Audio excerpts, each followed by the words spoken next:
Welcome to right night media. ప్రస్తుతానికి మనం పశ్చిమ గోదావరి జిల్లా తాడేపల్లిగూడెంలో అయితే ఉన్నాం. తాడేపల్లిగూడెం పేరు చెప్పగానే అటు ఉల్లిపాయలకి ప్రసిద్ధి, ఇటు దీపావళి బాణాసంచా వ్యాపారానికి కూడా ప్రసిద్ధి. ఇక్కడ నుంచే తాడేపల్లిగూడెం నుంచి తెలంగాణ నలుమూలలకు, అలాగే ఆంధ్రప్రదేశ్ నలుమూలలకు కూడా హోల్సేల్ వ్యాపారులు ఇక్కడి నుంచే కూడా ఈ బాణాసంచాన్ని పంపి ఇక్కడి నుంచే హోల్సేల్గా వ్యాపారం చేస్తుంటారు. అయితే ఈ నేపథ్యంలో ప్రస్తుతానికి తాడేపల్లిగూడెంలో ఎన్ని హోల్సేల్ షాపులకు లైసెన్సులు ఉన్నాయి, అలాగే ఎన్ని రిటైల్ షాపులకు లైసెన్సులు అధికారులు ఇచ్చారు, అయితే అధికారులు ఎన్ని లైసెన్సులు ఇస్తే అసలు షాపుకి మధ్యన ఎన్ని పారామీటర్ల దూరం ఉండాలి అని మనం ఒకసారి క్వశ్చన్ చేసుకుంటే గత 40-50 సంవత్సరాల నుంచి కూడా ఇటువంటిది ఎవరు కూడా పట్టించుకోలేదు. అయితే మొన్ననే కొత్తగా ఒక ఆర్డీఓ గారు అయితే వచ్చారు. ఆవిడైతే ఒక నీతికి నియమాలకి కట్టుబడి పనిచేస్తున్నట్టయితే మనకైతే పక్కాగా తెలుస్తుంది ఏ షాపుకి ఎంత పారామీటర్ల దూరం ఉండాలని నిబంధనలతో మొన్న అయితే అధికారులను పంపి సీజ్ చేయడం కూడా జరిగింది. అయితే మొన్నటి వరకు ఉన్న అధికారులు అంటే నిమ్మకు నీరెత్తినట్టు వ్యవహరించారని కూడా మనకైతే తేటతెల్లం అవుతుంది. అయితే ఈ నేపథ్యంలో అసలు తాడేపల్లిగూడెంలో బాణాసంచా వ్యాపారులకు లైసెన్సులు ఉన్నాయో లేవో కూడా అధికారి ఎవరైతే ఆర్డీ ఉన్నారో ఆవిడే చెప్పాలి. అలాగే ఇక్కడ బాణాసంచా నాణ్యమైనదా, నాసిరకమైనదా?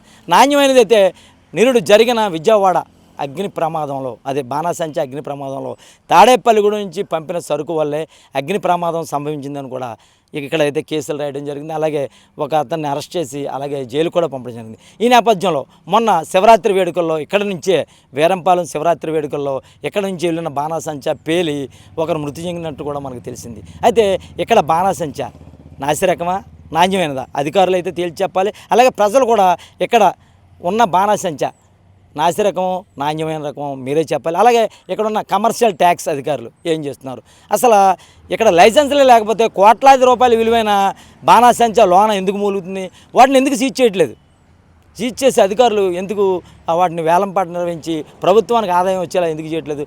అసలు కమర్షియల్ ట్యాక్స్ అధికారులు, ఈ అధికారులు అసలు సరుకు ఎంత వస్తుంది, వీళ్ళకి ఎన్ని కేజీల పరిమితి ఉంది, ఈ పరిమితులు ఉంటే అసలు ఎంత స్టాక్ వాళ్ళు పెట్టారు అనే నిబంధనలు అయితే ఇక్కడ లేకుండా చేశారు. అంటే ఎందుకు లేకుండా చేశారు? వీళ్ళంతా కూడా ఎమ్మెల్యేలకు ఆశపడ్డారని ఇక్కడ తాడేపల్లిగూడెం ప్రజలైతే ఘంటాపథంగా చెప్తున్నారు. ఈ నేపథ్యంలో ఇక్కడ ఉన్న అధికారులంతా కూడా కఠినమైన చర్యలు తీసుకోవాలి. అసలు ఎవరికి లైసెన్సులు ఉన్నాయి, ఎవరికి లైసెన్సులు లేవు, అసలు లైసెన్సులు లేకపోతే ఏం చేస్తున్నారు? అలాగే పశ్చిమ గోదావరి జిల్లా తణుకు నియోజకవర్గం దువ్వలో కూడా బాణాసంచా హోల్సేల్ వ్యాపారులు అయితే చాలామంది ఉన్నారు. అసలు షాపుకి ఎన్ని పారామీటర్ల దూరం ఉండాలి, అవి ఏమన్నా నామ్స్ పాటిస్తున్నారా? అలా ఫైర్ సేఫ్టీ సరిగ్గా ఉందా? ఏదైనా అగ్ని ప్రమాదం సంభవిస్తే ఈ ఫైర్ సేఫ్టీ కరెక్ట్గా ఉంటే కొంతమంది ప్రాణాలను అయితే మనం కాపాడవచ్చు. కానీ ఇక్కడైతే అదేమీ విరుద్ధం, అదేమీ జరగట్లా. అంటే ఫైర్ అధికారులు కూడా నిమ్మకు నీరెత్తినట్టు వ్యవహరిస్తున్నారు. ఇప్పటికైనా అధికారులు కళ్ళు తెరిచి ఇక్కడున్న బాణాసంచా, నకిలీ బాణాసంచా ఎవరైతే అమ్ముతున్నారో, అలాగే ఎవరికైతే లైసెన్సులు లేవో, అసలు లైసెన్సులు ఉంటే ఎన్ని కేజీల పరిమితులు ఉన్నాయి, ఇవన్నీ కూడా అధికారులు అయితే తేల్చి చెప్పాలి. ఇంకా మీ ముందుకు మరిన్ని విశేషాలు ఈ బాణాసంచాలలో వెలుగు చూసేలాగా, ప్రజల్ని అప్రమత్తం చేసేలాగా కూడా మేము రైట్ నైన్ మీడియా అయితే చేస్తుంది. చూస్తుండండి మీ అభిమాన ఛానల్ రైట్ నైన్ మీడియా.